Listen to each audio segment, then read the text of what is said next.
High dears, welcome back. Welcome to Suji's lifestyle. ಹೇಗಿದ್ದೀರಾ? ನೀವೆಲ್ಲರೂ ಚೆನ್ನಾಗಿದ್ದೀರಾ ಅಂತ ಅನ್ನೋದು ನನ್ನ ಭಾವನೆ. ಇವತ್ತು ಒಂದು ಸ್ಪೆಷಲ್ ರೆಸಿಪೀಸ್ ನಿಮ್ಮ ಜೊತೆಗೆ ಶೇರ್ ಮಾಡ್ತೀನಿ. ಒಂದಲ್ಲ ಎರಡಲ್ಲ ಮೂರು ಮಾವಿನಕಾಯಿನ ಉಪಯೋಗಿಸ್ಕೊಂಡು ಮಾಡುವಂಥ ಮೂರು ರೆಸಿಪೀಸ್ ಒಂದಕ್ಕಿಂತ ಒಂದು ತುಂಬ ಚೆನ್ನಾಗಿರುತ್ತೆ. ಇದಕ್ಕೆ ನಾವಿಲ್ಲಿ ಉಪಯೋಗಿಸ್ತಿರೋದು ಸ್ವಲ್ಪ ಈ ರೀತಿ ಗುಂಡುಗಿರೋವಂಥ ಮಾವಿನಕಾಯಿ. ಇದರ ಹೆಸರು ಏನಿದೆ ಗೊತ್ತಿಲ್ಲ. ಉಪ್ಪಿನಕಾಯಿಗೆಲ್ಲ ಬಳಸುವಂಥ ಸ್ವಲ್ಪ ಗಟ್ಟಿ ಇರೋಂಥ ಮಾವಿನಕಾಯಿನ ನಾವು ಇವತ್ತಿನ ಎಲ್ಲ ರೆಸಿಪೀಸ್ಗೂ ನೀವು ಈ ಥರದ್ದನ್ನು ಉಪಯೋಗಿಸ್ಕೋಬೋದು. ಹಣ್ಣಾಗೋದಕ್ಕೆ ಮುಂಚೆನೇ ಈ ಥರ ಇನ್ನು ಕಾಯಂಗಿರುತ್ತಲ್ಲ, ಹುಳಿ ಇರೋವಂಥ ಮಾವಿನಕಾಯಿಯಿಂದ ನಾವು ಈ ಥರದ ರೆಸಿಪೀಸ್ನ ಮಾಡ್ಕೋಬೋದು. ಮೊದಲನೇದಾಗಿ ಚಿತ್ರಾನ್ನ. ನಮ್ಮನೇಲಿ ಎಲ್ರಿಗೂ ತುಂಬ ಇಷ್ಟ ಆಗುವಂಥ ಮಾವಿನಕಾಯಿ ಚಿತ್ರಾನ್ನ ಮಾಡ್ತಾಯಿದ್ದೀನಿ. ಕೊತ್ತಂಬರಿ ಸೊಪ್ಪು ಸ್ವಲ್ಪ ಜಾಸ್ತಿ, ಹಾಗೆ ಖಾರಕ್ಕೆ ಒಂದು 7ರಿಂದ 8 ಮೆಣಸಿನ್ಕಾಯಿ. ಹುಳಿ ಎಷ್ಟಿರುತ್ತೆ ನೋಡಿಕೊಂಡು ಅದಕ್ಕೆ ತಕ್ಕಷ್ಟು ಮೆಣಸಿನ್ಕಾಯಿ ನಾವು ತೊಗೋಬೇಕು. ನಾನು ಆಗಲೇ ಮಾವಿನಕಾಯಿನ ತುರಿದು ಇಟ್ಕೊಂಡಿದ್ದೀನಿ. ಮಾವಿನಕಾಯಿ ಸ್ವಲ್ಪ ಹುಳಿ ಜಾಸ್ತಿ ಇತ್ತು ಅಂದರೆ ಮೆಣಸಿನ್ಕಾಯಿ ಕೂಡ ಅದಕ್ಕೆ ತಕ್ಕಷ್ಟು ಸ್ವಲ್ಪ ಜಾಸ್ತಿನೇ ಹಾಕ್ಕೋಬೇಕು. ಸೊ ಟೇಸ್ಟ್ ಚೆಕ್ ಮಾಡ್ಕೋಬೋದು. ನಾವು ಹುಳಿ ಜಾಸ್ತಿ ಇದೆ ಅಂತ ನೋಡಿಕೊಂಡು ಅದಕ್ಕೆ ತಕ್ಕಷ್ಟು ಮೆಣಸಿನ್ಕಾಯಿ, ಸ್ವಲ್ಪ ಜೀರಿಗೆ, ಕರಿಬೇವು ಹಾಕಿ ಈ ರೀತಿ ರಫ್ ಆಗಿ ಗ್ರೈಂಡ್ ಮಾಡ್ಕೊಂಡಿದ್ದೀನಿ. ಕಟ್ ಮಾಡೋ ಬದಲು ನಾವು ಈ ರೀತಿ ಗ್ರೈಂಡ್ ಮಾಡಿಕೊಂಡ್ರೆ ತುಂಬ ಚೆನ್ನಾಗಿ ಚಿತ್ರಾನ್ನದಲ್ಲಿ ಬ್ಲೆಂಡ್ ಆಗುತ್ತೆ. ಯಾರು ಅದರಲ್ಲಿ ಮೆಣಸಿನ್ಕಾಯಿ, ಕರಿಬೇವು, ಕೊತ್ತಂಬರಿ ಅಂತ ಆರಿಸಾಕಲ್ಲ. ಅದಕ್ಕೋಸ್ಕರ ನಾನು ಯಾವಾಗಲೂ ಈ ರೀತಿ ಗ್ರೈಂಡ್ ಮಾಡಿ ಹಾಕ್ತೀನಿ. ಗ್ರೈಂಡ್ ಮಾಡ್ಕೊಂಡ ನಂತರ ಒಗ್ಗರಣೆಗೋಸ್ಕರ ಒಂದು ಸ್ವಲ್ಪ ಸಾಸಿವೆ, ಉದ್ದಿನಬೇಳೆ, ಕಡಲೆಬೇಳೆ ಇದನ್ನೆಲ್ಲ ಫ್ರೈ ಮಾಡ್ಕೊಳ್ಳೋಣ. ಇದ್ರ ಜೊತೆಗೆ ಒಂದು ಸ್ವಲ್ಪ ಕರಿಬೇವು ಕೂಡ ಹಾಕಿದ್ದೀನಿ. ಕರಿಬೇವು ಇಲ್ಲಿ ಸ್ವಲ್ಪ ಹಾಕಿದ್ದೀನಿ ಅಷ್ಟೇ, ಯಾಕಂದರೆ ಗ್ರೈಂಡ್ ಮಾಡುವಾಗ ನಾವು ಸ್ವಲ್ಪ ಜಾಸ್ತಿ ಹಾಕಿರ್ತೀವಿ. ಆನಂತರ ಹುರಿದು ಸಿಪ್ಪೆ ತೆಗೆದು ಇಟ್ಕೊಂಡಿರೋಂಥ ಕಡಲೆ ಬೀಜ ಹಾಕ್ಕೊಂಡಿದ್ದೀನಿ. ಬೇಕಿದ್ರೆ ನೀವು ಇದಕ್ಕೆ ಗೋಡಂಬಿ ಕೂಡ ಹಾಕ್ಕೋಬೋದು. ಆನಂತರ ಕಡಲೆ ಬೀಜ ಇದೆಲ್ಲ ಸ್ವಲ್ಪ ಕೆಂಪಗಾಗೋವರೆಗೂ ಹುರ್ಕೊಂಡ ನಂತರ ಗ್ರೈಂಡ್ ಮಾಡಿ ಇಟ್ಕೊಂಡಿರೋಂಥ ಪೇಸ್ಟ್ ಮತ್ತು ಸ್ವಲ್ಪ ಅರಿಶಿನ, ಉಪ್ಪು ಹಾಕೋಣ. ಇಮಿಡಿಯೇಟಾಗಿ ನಾವು ತುರಿದು ಇಟ್ಕೊಂಡಿರೋಂಥ ಮಾವಿನಕಾಯಿ ಕೂಡ ಹಾಕ್ಕೋಬೋದು. ಇದಕ್ಕೆ ಇದೇ ಥರ ಮಾವಿನಕಾಯಿ ಹಾಕ್ಕೋಬೇಕು ಅಂತೇನಿಲ್ಲ. ತೋತಾಪುರಿ ಬರುತ್ತಲ್ಲ, ಅದನ್ನು ಕೂಡ ನೀವು ಉಪಯೋಗಿಸ್ಕೋಬೋದು. ಚಿತ್ರಾನ್ನಕ್ಕೆ ಯಾವುದೇ ರೀತಿ ಮಾವಿನಕಾಯಿ ಹಾಕಿದ್ರೂ ಕೂಡ ತುಂಬ ಚೆನ್ನಾಗಿರುತ್ತೆ. ಆ ಮಾವಿನಕಾಯಿ ಒಗ್ಗರಣೆಯಲ್ಲಿ ಒಂದು 2ರಿಂದ 3 ನಿಮಿಷ ಬೇಯಬೇಕು. ಅಲ್ಲಿವರೆಗೂ ಸಣ್ಣ ಉರಿ ಇಟ್ಕೊಂಡು ಇದನ್ನು ಬಾಡಿಸ್ಕೋಬೇಕು. ಇಷ್ಟ. ಇದಕ್ಕೆ ಬೇರೆ ಏನು ನಿಂಬೆ ಹುಳಿ ಆಗಲಿ ಅದರಲ್ಲಿ ಅಥವಾ ನಿಂಬೆ ರಸ ಆಗಲಿ ಏನೂ ಹಾಕೋದು ಬೇಡ. ಮಾವಿನಕಾಯಿದೆ ಹುಳಿ ನಮಗೆ ಸಾಕಾಗುತ್ತೆ. ಸ್ವಲ್ಪ ಗೊಜ್ಜನ್ನ ನಾನು ಸಪ್ರೇಟಾಗಿ ಇಟ್ಕೊಂಡಿದ್ದೀನಿ. ಈ ರೀತಿ ನಾವು ಫಸ್ಟೇ ಸ್ವಲ್ಪ ಜಾಸ್ತಿ ಗೊಜ್ಜು ಮಾಡಿ ಇಟ್ಕೊಂಡ್ರೆ ಬೇಕಂದಾಗ ನಾವು ಅನ್ನಕ್ಕೆ ಕಲ್ಸ್ಕೊಂಡು ತಿನ್ಬೋದು. ಎಕ್ಸ್ಟ್ರಾ ಚಿತ್ರಾನ್ನದ ಗೊಜ್ಜೇನಾದ್ರು ನಾವು ಮಾಡಿ ಇಟ್ಕೊಂಡಿದ್ರೆ ಫ್ರಿಡ್ಜಲ್ಲಿ ಇಟ್ಟರೆ ಸುಮಾರು 1 ವಾರದವರೆಗೂ ಇರುತ್ತೆ. ಹೊರಗಡೆ ಇಟ್ಟರೆ ಒಂದು 3ರಿಂದ 4 ದಿನ ಹೊರಗಡೆ ಇಟ್ಕೊಂಡು ತಿನ್ಬೋದು. ಯಾವುದೇ ಕಾರಣಕ್ಕೂ ಹಾಳಾಗಲ್ಲ. ಆದರೆ ಕಡಲೆಬೇಳೆ, ಉದ್ದಿನಬೇಳೆ, ಕಡಲೆಬೀಜ ಎಲ್ಲ ಚೆನ್ನಾಗಿ ಬಾಡಿಸ್ಕೊಂಡಿರಬೇಕು. ಮೆತ್ತಗಾಗ್ದಲ್ಲ ಇರೋ ಹಾಗೆ ನೋಡ್ಕೋಬೇಕು. ಆ ಥರ ಸ್ವಲ್ಪ ಫ್ರೈ ಮಾಡಿಕೊಂಡ್ರೆ ನಾವು ಸುಮಾರು ದಿನ ಇಟ್ಕೊಂಡು ಈ ಗೊಜ್ಜನ್ನ ಉಪಯೋಗಿಸ್ಕೋಬೋದು. ಚಿತ್ರಾನ್ನ ಸರ್ವ್ ಮಾಡುವಾಗ ಇದ್ರ ಜೊತೆಗೆ ಒಂದು ಸ್ವಲ್ಪ ಉಪ್ಪಿನಕಾಯಿ ಹಾಕಿದ್ದೀನಿ. ಇದಕ್ಕೆ ನನಗೆ ಮೊಸರು ಹಾಕೊಂಡು ತಿನ್ನೋಕ್ಕೆ ತುಂಬ ಇಷ್ಟ. ಸೊ ಚಿತ್ರಾನ್ನ ಮತ್ತು ಚಟ್ನಿ ಕಾಂಬಿನೇಷನಲ್ಲಿ ಸುಮಾರು ಜನ ತಿಂತಾರೆ. ನನಗೆ ಮೊಸರು ಮತ್ತು ಚಿತ್ರಾನ್ನ ತುಂಬ ಇಷ್ಟ ಆಗುತ್ತೆ.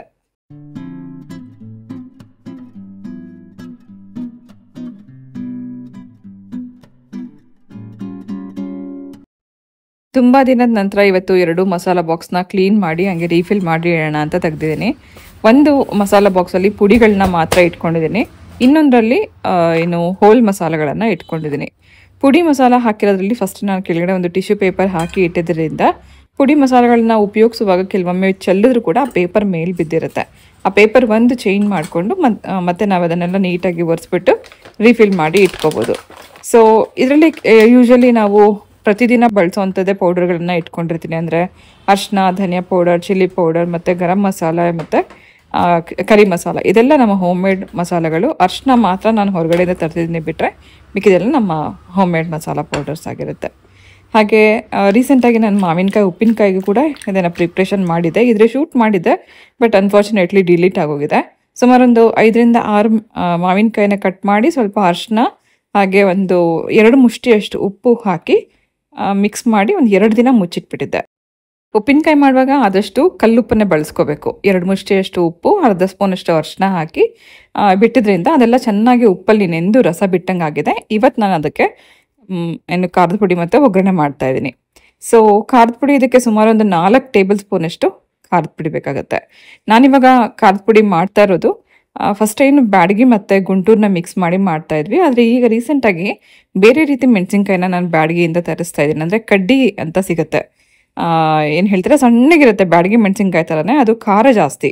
ಸೊ ಆ ಮೆಣಸಿನ್ಕಾಯಿ ಹಾಕಿರೋದ್ರಿಂದ ಇತ್ತೀಚೆಗೆ ನಂಗೆ ಗೊತ್ತಾಗ್ತಿದೆ ಇದ್ರದ್ದು ಟೇಸ್ಟ್ ಹೆಂಗಿರುತ್ತೆ ಅಂತ.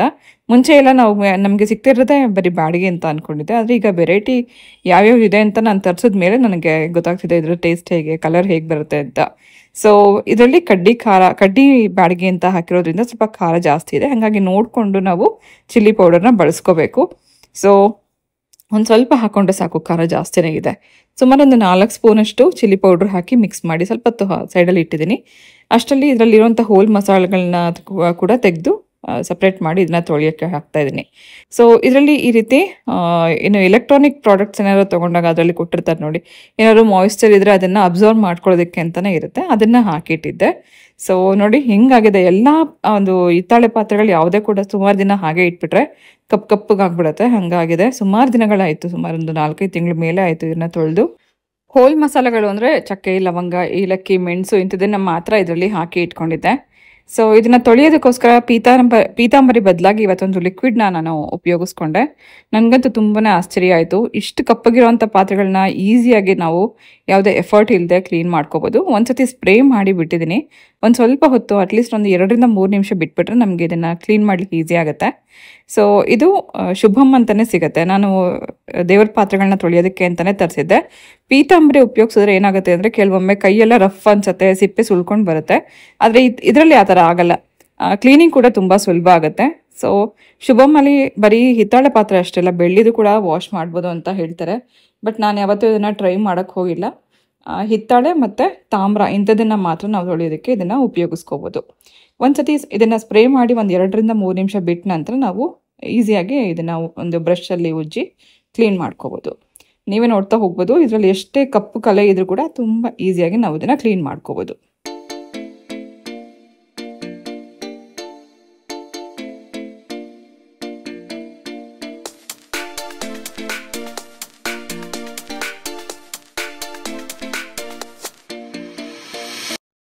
ಇತ್ತೀಚೆಗೆ ನನಗೆ ಸೋಂಬೇರಿತನ ಅಂತ ಹೇಳೋದಾ ಅಥವಾ ಬ್ಯುಸಿ ಅಥವಾ ಟೈಮ್ ಇಲ್ಲ ಅಂತ ಹೇಳೋದೋ ಗೊತ್ತಿಲ್ಲ. ಈ ಕಾರಣದಿಂದಾಗಿ ನಾನು ಕೆಲವು ಪಾತ್ರೆಗಳನ್ನು ನಾನು ತುಂಬ ಇಷ್ಟಪಟ್ಟು ತೊಗೊಂಡಂಥ ಕಾಫಿ ಕಪ್ ಇರ್ಬೋದು, ಬ್ರಾಸ್ ತಟ್ಟೆ ಮತ್ತು ಪ್ಲೇಟ್ ಇದೆಲ್ಲ ಡಿಶ್ ವಾಷರಲ್ಲಿ ಹಾಕ್ಬಿಟ್ಟಿದ್ದೆ. ಆದರೆ ಡಿಶ್ ವಾಷರಲ್ಲಿ ಕ್ಲೀನ್ ಮಾಡೋಂಥ ಪೌಡರ್ ಏನಿದೆ ಅದು ಮೇ ಬಿ ಅದು ಸೋಡಾ ಅಂತ ಅನ್ಕೋತೀನಿ.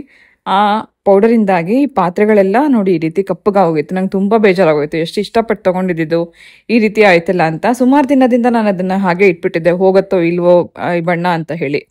ಸೊ ಒಂದ್ಸತಿ ನಾನು ಇದನ್ನು ಸ್ಪ್ರೇ ಮಾಡಿ ಕ್ಲೀನ್ ಮಾಡಿದ ಕೂಡಲೇ ಅದು ಎಷ್ಟು ಈಸಿಯಾಗಿ ಹೋಯಿತು ಅಂದರೆ ನಂಗೆ ತುಂಬಾ ಖುಷಿಯಾಗೋಯ್ತು ಇವತ್ತು. ಈ ಥರದ ಬ್ರಾಸ್ ಅಥವಾ ಕಾಪರ್ ಇಂಥ ಪಾತ್ರೆಗಳನ್ನು ಎಷ್ಟೇ ಕಪ್ಪಗಾಗಿದ್ರು ಈಸಿಯಾಗಿ ತೊಳೆಯೋದಕ್ಕೆ ಈ ಒಂದು ಸ್ಪ್ರೇ ಏನಿದೆ ತುಂಬ ಹೆಲ್ಪ್ ಆಗ್ತದೆ. ನಾನು ಇದನ್ನು ಹೈಲಿ ರೆಕಮೆಂಡ್ ಮಾಡ್ತೀನಿ. ಇದು ಪ್ರಮೋಷನ್ ಖಂಡಿತ ಅಲ್ಲ, ನಾನು ಪರ್ಸ್ನಲಿ ಯೂಸ್ ಮಾಡಿ ನಂಗೆ ತುಂಬ ಸ್ಯಾಟಿಸ್ಫೈಡ್ ಅಂತ ಅನ್ಸಿದ್ದನ್ನು ಮಾತ್ರ ನಿಮ್ಮ ಜೊತೆಗೆ ಹಂಚ್ಕೋತಾ ಇದ್ದೀನಿ. ಸುಮಾರು ನಾವು ಪ್ರತಿದಿನ ಕ್ಲೀನಿಂಗಿಗೆ ಬಳಸುವಂಥ ಎಷ್ಟೋ ಪೌಡರ್ಸ್ ಇರ್ಬೋದು, ಲಿಕ್ವಿಡ್ ಇರ್ಬೋದು, ಎಷ್ಟು ನಾವು ತರಿಸ್ತೀವಿ. ಕೆಲವೊಂದು ಫ್ಲಾಪ್ ಆಗುತ್ತೆ, ಕೆಲವೊಂದು ತುಂಬ ಯೂಸ್ ಆಗುತ್ತೆ. ಅಂಥದ್ರಲ್ಲಿ ನನಗೆ ತುಂಬ ಯಾವ್ಯಾವುದು ಇವತ್ತು ಯೂಸ್ ಆಗ್ತಿದೆ ಅಂಥದನ್ನು ಮಾತ್ರ ನಿಮಗೆ ರೆಕಮೆಂಡ್ ಮಾಡ್ತಾ ಇದ್ದೀನಿ. ಅದರಲ್ಲಿ ಮೊದಲನೇದಾಗಿ ನಾನು ನಿಮಗೆ ತೋರಿಸಿರೋದೆ ಈ ಥರ ಪೂಜಾ ಪಾತ್ರೆಗಳನ್ನು ಅಥವಾ ಬ್ರಾಸ್ ಪಾತ್ರೆಗಳನ್ನು ತೊಳೆಯುವಂಥ ಲಿಕ್ವಿಡ್ ಇದು. ಸೊ ಶುಭಮ್ ಅಂತಲೇ ನಾನು ತರಿಸಿದ್ದೆ. ಇದನ್ನು ಅಮೆಝಾನ್ ಅಂತ ತರಿಸಿದ್ದೆ, ಬೇಕಾದ್ರೆ ಲಿಂಕ್ ಡಿಸ್ಕ್ರಿಪ್ಷನ್ ಬಾಕ್ಸಲ್ಲಿ ಹಾಕಿರ್ತೀನಿ. ಚಿಲ್ಲಿ ಪೌಡ್ರ್ ಹಾಕಿ ಒಂದು ಅರ್ಧ ಗಂಟೆ ಬಿಟ್ಟಿದ್ದೆ ನಾನು ಇದನ್ನು. ಅರಿಶಿನ ಉಪ್ಪು ಹಾಕಿ ಬಿಟ್ಟು ರಸ ಚೆನ್ನಾಗಿ ಬಿಟ್ಮೇಲೆ ಇದಕ್ಕೆ ರೆಡ್ ಚಿಲ್ಲಿ ಪೌಡರ್ ಹಾಕಿದ್ದೀನಿ. ರೆಡ್ ಚಿಲ್ಲಿ ಪೌಡರ್ ಹಾಕಿ ಒಂದು ಅರ್ಧ ಗಂಟೆ ಆದಮೇಲೆ ಉಪ್ಪಿನಕಾಯಿ ಮಸಾಲ ರೆಡಿ ಮಾಡ್ತಾಯಿದ್ದೀನಿ. 1 ಸ್ಪೂನಷ್ಟು ಜೀರಿಗೆ, 1-1.5 ಸ್ಪೂನಷ್ಟು ಸಾಸಿವೆ, ಅರ್ಧ ಸ್ಪೂನಷ್ಟು ಮೆಂತ್ಯ. ಈ ಮಸಾಲೆನ ಚೆನ್ನಾಗಿ ಹುರ್ಕೋಬೇಕು, ಯಾವುದೇ ಕಾರಣಕ್ಕೂ ಸೀದ್ ಹೋಗಬಾರ್ದು. ಮೆಂತ್ಯ ಚೆನ್ನಾಗಿ ಕೆಂಪಗಾಗಬೇಕು, ಹಾಗೆ ಸಾಸಿವೆ ಚೆನ್ನಾಗಿ ಸಿಡಿಬೇಕು, ಜೀರಿಗೆ ಕೂಡ ಕೆಂಪಗಾಗಬೇಕು. ಆ ರೀತಿ ಮಸಾಲೆ ಹುರಿದು ಪೌಡ್ರ್ ಮಾಡಿ ಇಟ್ಕೊಳ್ಳೋಣ. ಅನಂತರ ಉಪ್ಪಿನಕಾಯಿಗೆ ಒಗ್ಗರಣೆ ಮಾಡ್ಕೋತಾ ಇದ್ದೀನಿ. ಸುಮಾರು ಒಂದು ಅರ್ಧ ಕಪ್ಪಷ್ಟು ಕಡಲೆಕಾಯಿ ಎಣ್ಣೆ ಉಪಯೋಗಿಸ್ಕೊಂಡಿದ್ದೀನಿ. ಕಡಲೆಕಾಯಿ ಎಣ್ಣೆ ಹಾಕೊಳ್ಳೋದ್ರಿಂದ ಉಪ್ಪಿನಕಾಯಿದು ಟೇಸ್ಟ್ ತುಂಬ ಚೆನ್ನಾಗಿರುತ್ತೆ. ಅಥವಾ ನೀವು ಸಾಸಿವೆ ಎಣ್ಣೆ ಕೂಡ ಉಪಯೋಗಿಸ್ಕೋಬೋದು. ಸಾಸಿವೆ ಹಾಕಿ ಅನಂತರ 8-10 ಬೆಳ್ಳುಳ್ಳಿನ ಜಜ್ಜಿಬಿಟ್ಟು ಹಾಕಿದ್ದೀನಿ. ಬೇಕಾದರೆ ನೀವು ಇಲ್ಲಿ ಕರಿಬೇವು ಕೂಡ ಉಪಯೋಗಿಸ್ಕೋಬೋದು. ಒಗ್ಗರಣೆ ಮಾಡಿಕೊಂಡು ಸೈಡಲ್ಲಿ ಇಟ್ಕೊಂಡಿದ್ದೀನಿ. ಇದು ಕೂಡ ಪೌಡ್ರ್ ಮಾಡ್ಕೊಂಡಾಗಿದೆ. ಇದೇ ಮೇಯ್ನ್ ಉಪ್ಪಿನಕಾಯಿಗೆ ಮಸಾಲ ಪುಡಿ. ನಾವು ಯಾವುದೇ ಉಪ್ಪಿನಕಾಯಿ ಮಾಡಿದ್ರು, ಅದು ನಿಂಬೆಕಾಯಿ ಉಪ್ಪಿನಕಾಯಿ ಇರಲಿ, ಮಾವಿನಕಾಯಿ ಉಪ್ಪಿನಕಾಯಿ ಇರಲಿ, ಅಥವಾ ಮಿಕ್ಸ್ ವೆಜ್ ಉಪ್ಪಿನಕಾಯಿ ಆದರೂ ಕೂಡ ಇದು 3ನೇ ಪುಡಿ ಮಾಡಿ ಹಾಕ್ಕೊಂಡ್ರೆ ಇದು ಉಪ್ಪಿನಕಾಯಿದು ಟೇಸ್ಟ್ ತುಂಬ ಚೆನ್ನಾಗಿರುತ್ತೆ. ಒಂದ್ಸತಿ ಇದನ್ನೆಲ್ಲ ಮಿಕ್ಸ್ ಮಾಡ್ಕೊಂಡ ನಂತರ ಒಗ್ಗರಣೆ ಮಿಕ್ಸ್ ಮಾಡ್ಕೊಳ್ಳೋಣ.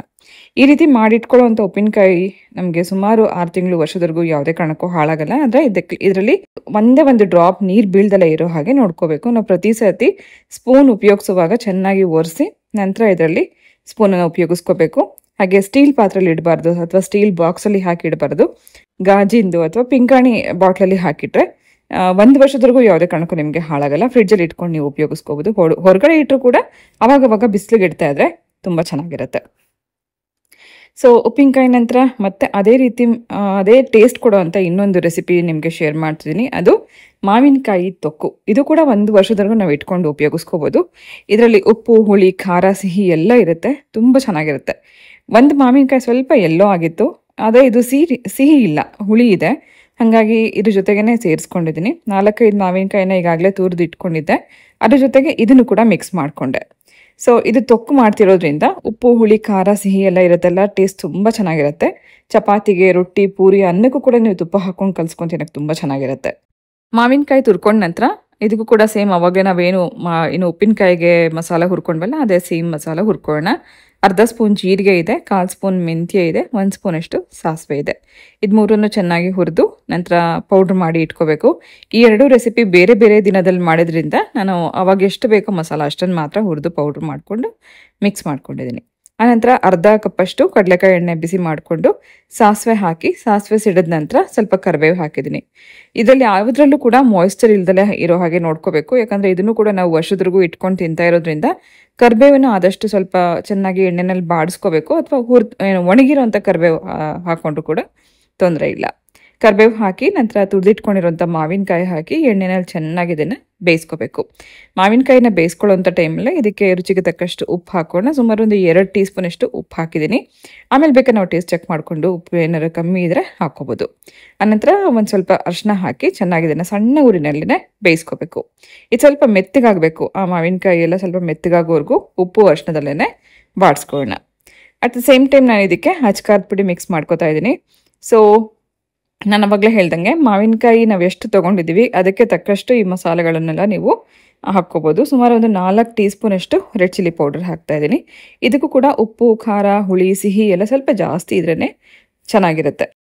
4 ಸ್ಪೂನಷ್ಟು ರೆಡ್ ಚಿಲ್ಲಿ ಪೌಡರ್ ಹಾಕಿ ಸಣ್ಣ ಊರಿನಲ್ಲಿ ಮತ್ತೆ ಇದನ್ನೆಲ್ಲ ಮಿಕ್ಸ್ ಮಾಡ್ಕೊಂಡ ನಂತರ ಸುಮಾರು ಒಂದು ಅರ್ಧ ಕಪ್ಪಷ್ಟು ಬೆಲ್ಲ ಇದಕ್ಕೆ ಉಪಯೋಗಿಸ್ಕೋಬೋದು. ಹುಳಿ ಜಾಸ್ತಿ ಇದ್ದಷ್ಟು ಬೆಲ್ಲನೂ ಸ್ವಲ್ಪ ಜಾಸ್ತಿ ಹಾಕ್ಕೊಂಡಷ್ಟು ಚೆನ್ನಾಗಿರುತ್ತೆ. ಅಥವಾ ನೀವು ಬೆಲ್ಲನೂ ಬೇಕಾದ್ರೆ ನೀವು ಸ್ವೀಟ್ ಬೇಡ ಅಂತನ್ನೋರು ಕಮ್ಮಿ ಮಾಡ್ಕೋಬೋದು. ಸೊ ನಾನು ಇವಾಗ ಇಲ್ಲಿ ತೋರಿಸ್ತಿರೋಂಥ ಪ್ರತಿಯೊಂದು ಪೌಡರ್ಗಳು ಅಥವಾ ರೆಡ್ ಚಿಲ್ಲಿ ಪೌಡರ್ ಇರ್ಬೋದು ಅಥವಾ ಮಸಾಲ ಪುಡಿಗಳಿರ್ಬೋದು, ಬೆಲ್ಲದ ಪುಡಿ ಪ್ರತಿಯೊಂದು ನಮ್ಮ ಹತ್ರ ಅವೈಲೇಬಲ್ ಇದೆ. ಡಿಸ್ಕ್ರಿಪ್ಷನ್ ಬಾಕ್ಸಲ್ಲಿ ನಮ್ಮ ಬೈಸೂಜಿ ವೆಬ್ಸೈಟ್ ಅಥವಾ ವಾಟ್ಸಪ್ ನಂಬರ್ ಹಾಕಿರ್ತೀನಿ. ದಯವಿಟ್ಟು ಕಾಲ್ ಮಾಡಬೇಡಿ. ವಾಟ್ಸಪ್ ನಂಬರ್ ಮೂಲಕ ನೀವು ಆರ್ಡರ್ ಪ್ಲೇಸ್ ಮಾಡ್ಬೋದು ಅಥವಾ ಡೈರೆಕ್ಟಾಗಿ ವೆಬ್ಸೈಟ್ ಮೂಲಕನೇ ಆರ್ಡರ್ ಪ್ಲೇಸ್ ಮಾಡಿದ್ರೆ ನಿಮಗೆ ಡಿಸ್ಕೌಂಟ್ ಕೂಡ ಇರುತ್ತೆ. ಸುಮಾರು ಒಂದು ಅರ್ಧ ಕಪ್ಪಷ್ಟು ಬೆಲ್ಲ ಹಾಕಿದ್ದೀನಿ. ಅಂದರೆ ಒಂದು 4-5 ಟೀ ಸ್ಪೂನಷ್ಟು ಬೆಲ್ಲ ಇದೆ. ನಂತರ ನಾವು ಅವಾಗಲೇ ಹುರಿದು ಪೌಡ್ರ್ ಮಾಡಿ ಇಟ್ಕೊಂಡಿರೋಂಥ ಮಸಾಲೆನೂ ಇದಕ್ಕೆ ಮಿಕ್ಸ್ ಮಾಡಿಕೊಂಡು ಮತ್ತೆ ಇನ್ನೊಂದು 2-3 ನಿಮಿಷ ಇದನ್ನು ಸಣ್ಣ ಊರಿನಲ್ಲೇ ಬೇಯಿಸ್ಕೋಬೇಕು. ಸೊ ಈ ರೀತಿ ಉಪ್ಪು, ಹುಳಿ, ಖಾರ, ಸಿಹಿ ಇರೋದ್ರಿಂದನೇ ಮಾವಿನಕಾಯಿ ತೊಕ್ಕುದು ಟೇಸ್ಟ್ ತುಂಬ ಚೆನ್ನಾಗಿರುತ್ತೆ. ಇನ್ನೇನು ಹಾಕುವಂಥ ಅವಶ್ಯಕತೆ ಇಲ್ಲ. ಸ್ವಲ್ಪ ಎಣ್ಣೆ ತೇಲ್ ಬರೋವರೆಗೂ ಬೇಯಿಸ್ಕೊಳ್ಳೋಣ. ಲಾಸ್ಟಲ್ಲಿ ನಾನು ಇದನ್ನ ಟೇಸ್ಟ್ ಚೆಕ್ ಮಾಡ್ಕೋತಾ ಇದ್ದೀನಿ. ಉಪ್ಪು ನಂಗೆ ಸ್ವಲ್ಪ ಕಡಿಮೆ ಇದೆ ಅಂತ ಅನ್ನಿಸ್ತು. ಇನ್ನು ಸ್ವಲ್ಪ ಉಪ್ಪು ಹಾಕ್ಕೊಂಡಿದ್ದೀನಿ. ಈ ಥರ ನಾವು ಟೇಸ್ಟ್ ಚೆಕ್ ಮಾಡಿಕೊಂಡು ನಮಗೆ ಏನಾದ್ರು ಉಪ್ಪು ಬೇಕು ಅಥವಾ ಸಿಹಿ ಬೇಕು ಅಥವಾ ಖಾರ ಬೇಕು ಅಂದರೆ ಈ ಟೈಮಲ್ಲೇ ನೀವು ಮಿಕ್ಸ್ ಮಾಡಿ ಚೆನ್ನಾಗಿ ಕುದಿಸಿ ಒಂದು ಬಾಟ್ಲಲ್ಲಿ ಹಾಕಿಟ್ಕೊಂಡ್ರೆ ವರ್ಷದವರೆಗೂ ಇರುತ್ತೆ. ಯಾವುದೇ ಕಾರಣಕ್ಕೂ ಇದು ಕೂಡ ಹಾಳಾಗಲ್ಲ. ನಾನು ಆಗಲೇ ಹೇಳ್ದಂಗೆ ಚಪಾತಿ, ರೊಟ್ಟಿ, ಪೂರಿ, ಅನ್ನಕ್ಕೆಲ್ಲ ನೀವು ಇದನ್ನು ಹಾಕ್ಕೊಂಡು ತಿನ್ಬೋದು. ಸೊ ಮಾವಿನಕಾಯಿ ತೊಕ್ಕು ರೆಡಿಯಾಗಿದೆ. ಸಮ್ಮರ್ ಸ್ಪೆಷಲ್ನ ಈ 3 ಮಾವಿನಕಾಯಿ ರೆಸಿಪೀಸ್ ನೀವು ಒಮ್ಮೆ ಟ್ರೈ ಮಾಡಿ. ಇದರಲ್ಲಿ ನಿಮ್ಗೆ ಯಾವ್ದು ತುಂಬ ಇಷ್ಟ ಆಯಿತು ಅಂತಲೂ ಕೂಡ ಕಮೆಂಟ್ ಮಾಡಿ ತಿಳಿಸಿ.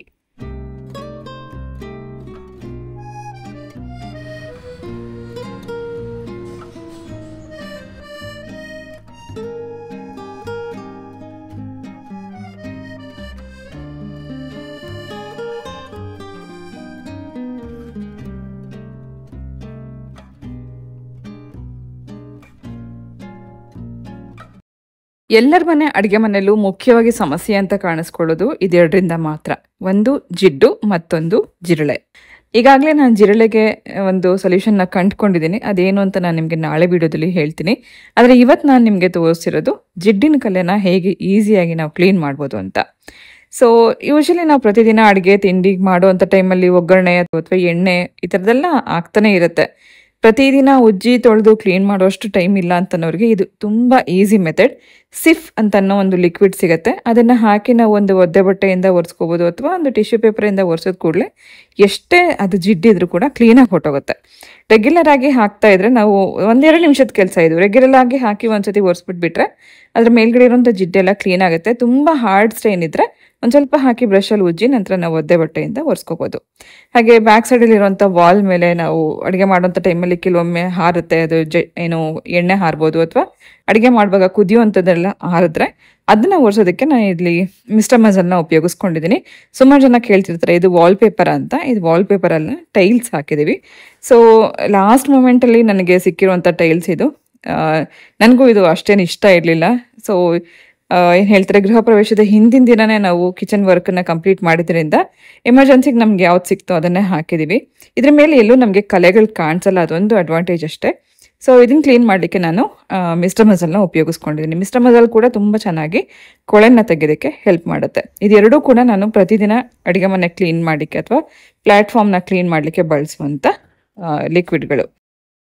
ಇದು ಕಾಲಿನ್ ಎಸ್ಪೆಷಲಿ ಗ್ಲಾಸ್ ಐಟಮ್ ಅಥವಾ ಮಿರರ್ನ ಒರೆಸೋದಕ್ಕೆ ಉಪಯೋಗಿಸ್ಕೋಬೋದು. ಆದರೆ ನಾನು ಕೆಲವು ಎಲೆಕ್ಟ್ರಾನಿಕ್ ಗ್ಯಾಜೆಟ್ಸ್ನ ಕೂಡ ಇದೇ ಕಾಲಿನ್ ಉಪಯೋಗಿಸ್ಕೊಂಡು ಕ್ಲೀನ್ ಮಾಡ್ತೀನಿ. ಅಡುಗೆ ಮನೆಯಲ್ಲಿರುವಂಥ ಮೈಕ್ರೋವೇವ್ ಇರ್ಬೋದು ಅಥವಾ ಏರ್ ಫ್ರೈಯರ್ ಮತ್ತು ಡಿಶ್ ವಾಷರ್ ಹಾಗೆ ಫ್ರಿಡ್ಜ್ ಇದನ್ನೆಲ್ಲ ಕ್ಲೀನ್ ಮಾಡಲಿಕ್ಕೆ ಕಾಲಿನ ಉಪಯೋಗಿಸ್ಕೋತೀನಿ. ಇದರಲ್ಲಿ ಯಾಕಂದರೆ ಯಾವುದೇ ಹಾರ್ಡ್ ಕೆಮಿಕಲ್ ಇರಲ್ಲ.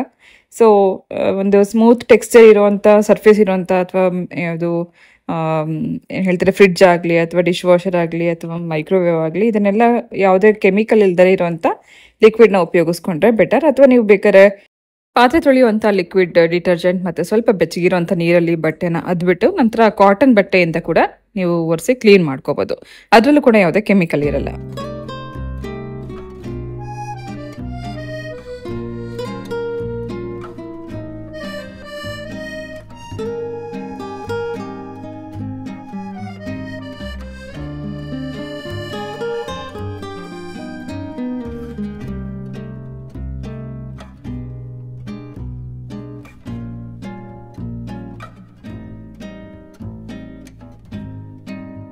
ಹೊಸ ವರ್ಷದ ಆಗಮನಕ್ಕಾಗಿ ಹಾಗೆ ಯುಗಾದಿ ಹಬ್ಬಕ್ಕೋಸ್ಕರ ನೀವು ಕೂಡ ಈಗಾಗಲೇ ಕ್ಲೀನಿಂಗ್ ಶುರು ಮಾಡಿದಿರಾ ಅಂತ ಅಂದ್ಕೊಂಡಿದ್ದೀನಿ.